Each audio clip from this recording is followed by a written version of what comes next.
COMSC 122, and we're up to Chapter 6, Return Values. And so as usual, I want to use the interactive textbook here. Let's reconnect and this and go up to the top. All right. So I run this to prepare the environment. All right, so we've used built-in functions like absolute and round and math square root and math power, and these things all return values, and we're just going to talk about how these return values work. So if you import math and then you take the square root of something, then you get a value for the square root. So if you just evaluate a function, it returns the return value, and if you just put it in a line in a Google Colab Jupyter notebook, it'll just print it. Normally, I would have to put a print around this to get the print to be visible, and I'm sort of used to doing it this way. That's what works generally, is to print it. But if you just put one value on a line, it'll print in a Google Colab, and they like to do it in these, although I think of it as sort of a bad habit because in another Python environment that won't work. But anyway, you can also assign it to a variable like radius, and then it won't display anything, but you could put print radius or just radius and it will show it to you. So you can also use it in an expression. You can say radius plus math square root of 42. That'll calculate something. I just print it out and doubling that number. So here's a function that returns a value. Circle area of radius is pi times r squared. It puts it in a variable called area and returns area. So now I can do circle area of radius, and remember we had radius, we've already calculated it up here. So if I do that, the area is 42, and notice it's not perfect because these floating point numbers have only a certain limited precision. So I created this thing by being the square root of 42 over pi, so that pi r squared would be 42, but it's not quite 42, it's off by a little bit. All right, and you can assign the return value to a variable like a, and then you can use this part of an expression, circle area radius plus 2 times circle area radius over 2, that sort of thing. All right, you can display the variable, which is putting a on the line, but you can't access area. Now, if you try to print area, it's going to complain area is not defined, which might not be obvious, but you defined area here inside a function. So since it's indented, area only has a scope of inside this function. It's a local variable that's only available in that function while it's running, and when you return from that function, it's forgotten and lost. It's not a global variable. Because it's indented, it's defined only in that function, and you cannot access it outside that function. All right, also, if you don't, here you can have def repeat word n, and I'm going to print word times n. There's a function called repeat. It's a valid function, but it doesn't return anything. So if you call repeat here, and you put it on a line, it'll just do the function and not print anything coming back. But if you use print to display it, if you assign the result to a variable, it will display the string anyway. If you print the variable, you'll get nothing, but that's because it's this special value called none. And when alone on a line, it doesn't bother to print none, so none is a special value like true or false in Python. All right. If you don't return anything, it does return a value of none. All right. So here's another function that will return something. It's going to, you don't have to return a number, you can return a string. So this is going to take a string, repeat it n times, and return that. So now we can set line equal to repeat string and print the value of line, and there it is, spam, spam, spam, spam. So I've repeated the word. All right, I've returned a string word, string valuable, string value. And by the way, this is called a pure function. A pure function is one that doesn't print out or do anything. All it does is calculate something and return it. And that's the most common thing you want for a finished function you're going to use, like math square root or math pi. Once you've debugged it and everything, you just want to use it that way. That's the most common case where all you care about is the return value. All right, and you can now do conditionals. If we didn't have absolute value, we could make our own absolute value. If x is less than 0, return minus x, otherwise return x. So you define it there, and that'll work. If you put the return element in a conditional, you have to make sure that every possible path hits a return element. Here's an incorrect function. If x less than 0, return minus x. If x greater than 0, return x. But if x is 0, it won't return anything. So the absolute value of 0 is nothing. And of course, it prints nothing. If you print, you're going to see none. parentheses, Control E. Whoa, Control E, I say. Close parentheses. All right. Now you see it's none, and that's not the right answer for the absolute value of 0. Okay. Here's another one.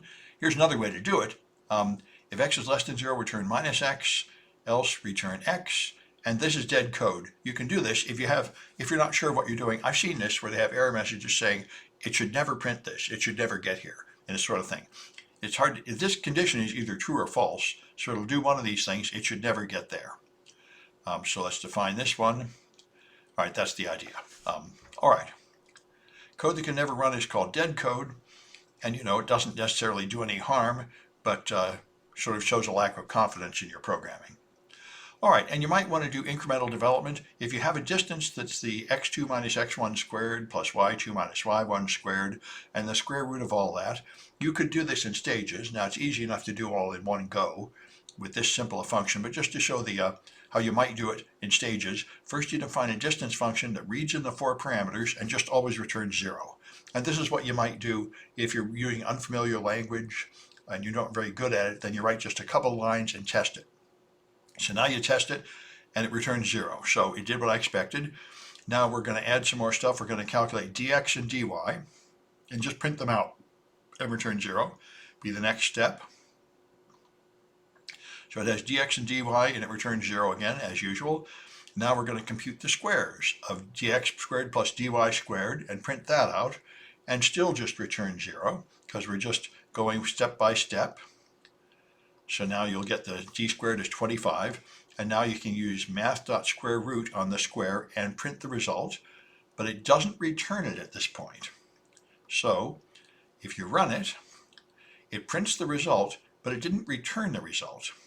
So the return value is still none. So what you can do is where you took the print statement, this could just be the return statement, or you could follow it by a return statement. Either way would be fine.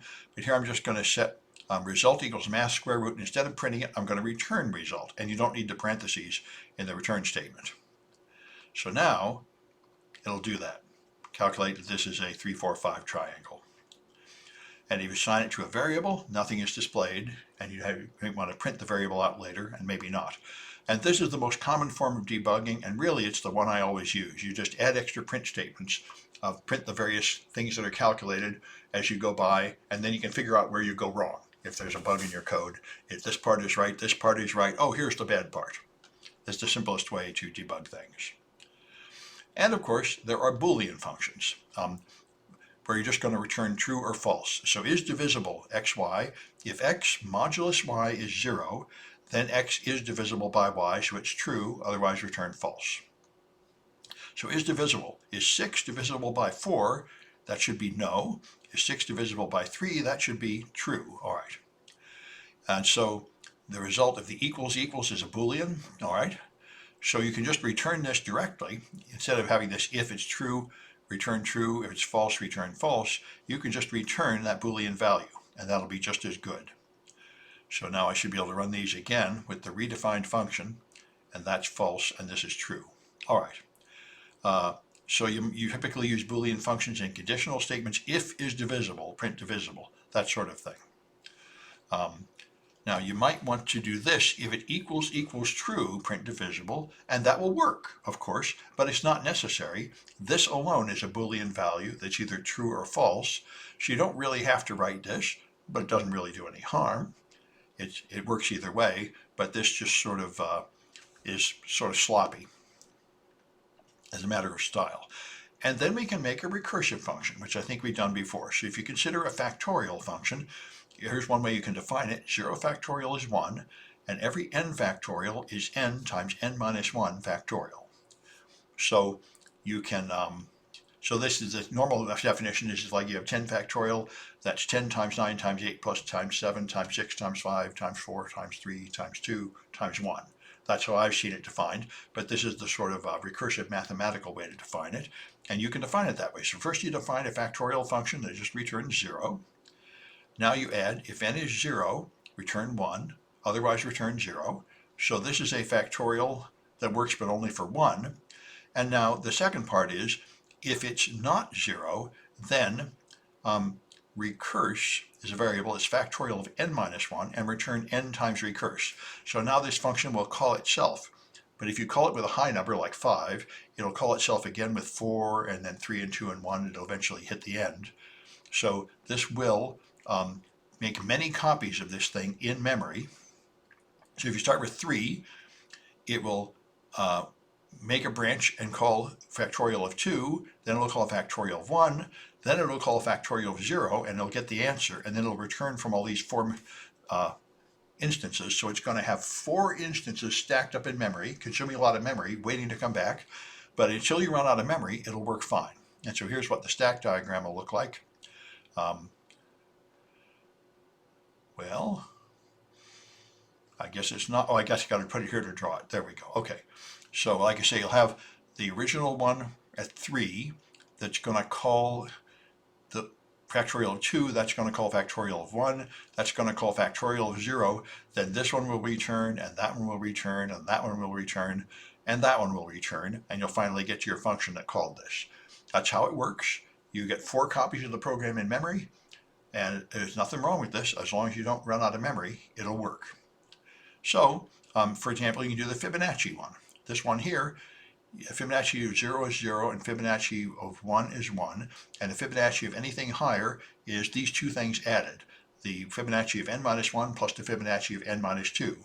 So you can define that here. If n is 0, return 0. If n is 1, return 1. Otherwise, return the sum of these 2, which call it again. So again, if you call like Fibonacci of 4 or 5, it'll make a whole lot of calls and have a lot of copies of this stuff in memory, but it will do the job.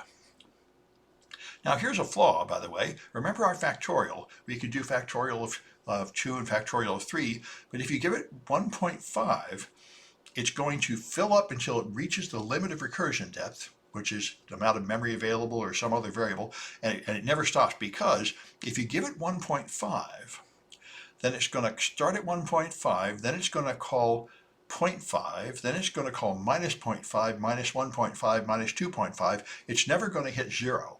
And the only way to escape this function was to have a 0, the way we wrote it.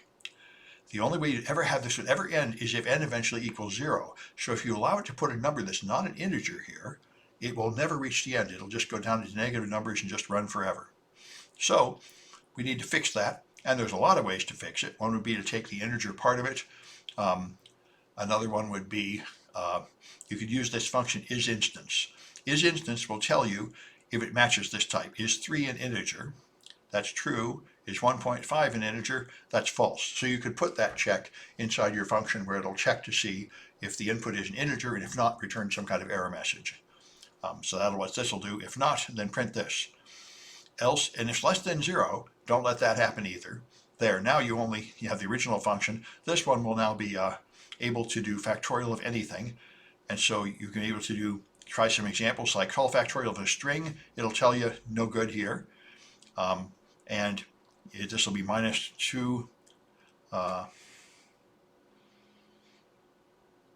That's interesting. It shouldn't have done that. Oh, that's because I forgot to run this code.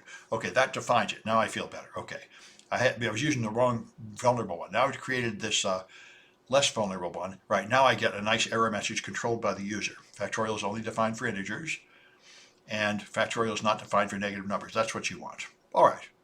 So that's a simple example of stuff you can do here. All right, and you can have more print statements to debug it, which is commonly what you do.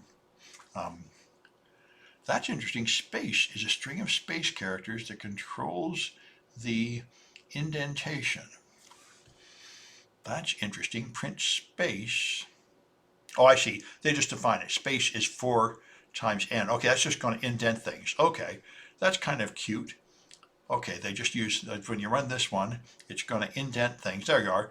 So it calls factorial 3, that calls 2, 1, 0, and returns. Okay, that's sort of interesting. One way to do it. Anyway, all right. That's all I wanted to show you about that, and I do have a couple of Kahoot questions about it. Let's see if people like those.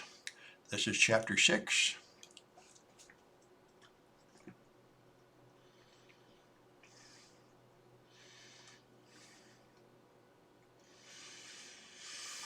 I've got 6 people online, I think. Yeah, So we'll see if I get enough to make reasonable Kahoot competition here or not.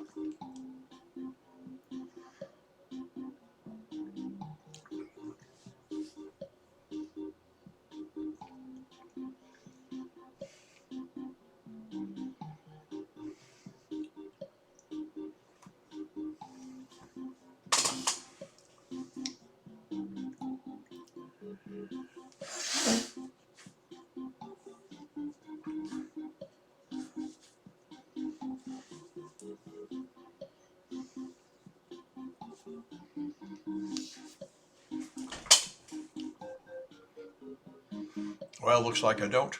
This happened last semester. That's why I don't have Kahoots past this point. Okay, got somebody. But just didn't seem to be enough students interested to make the Kahoots work very well.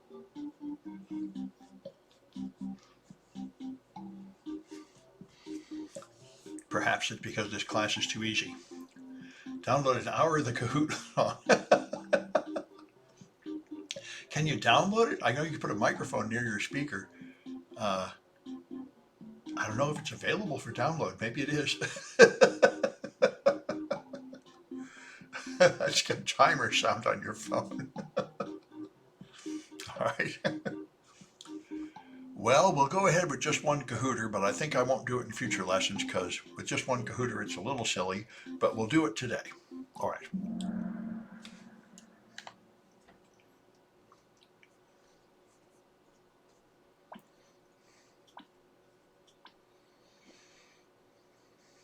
All right, so what will func of 1 be with this func, which this stuff should be indented better. I'm going to assume the indentation is correct. Missing a colon too. It's not as good as it should be. But it will print x plus 1, so it'll print a 2. Yep, there you go. All right. Too bad that the indentation here has kind of messed things up. And it's missing a colon too, but it's such is life. All right. What will func of 1 be with this func? Return x plus 1. All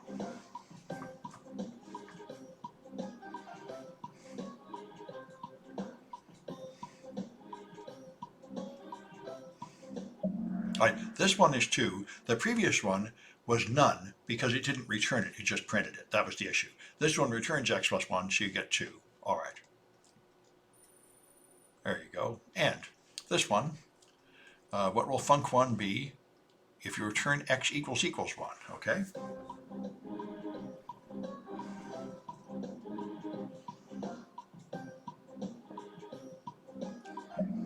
It'll be true. Good, just what you got there. All right, so the winner is, of course, the only player. I'll come up in a minute.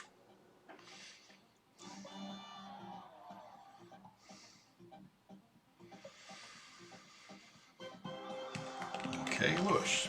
All right. So I'll stop this video.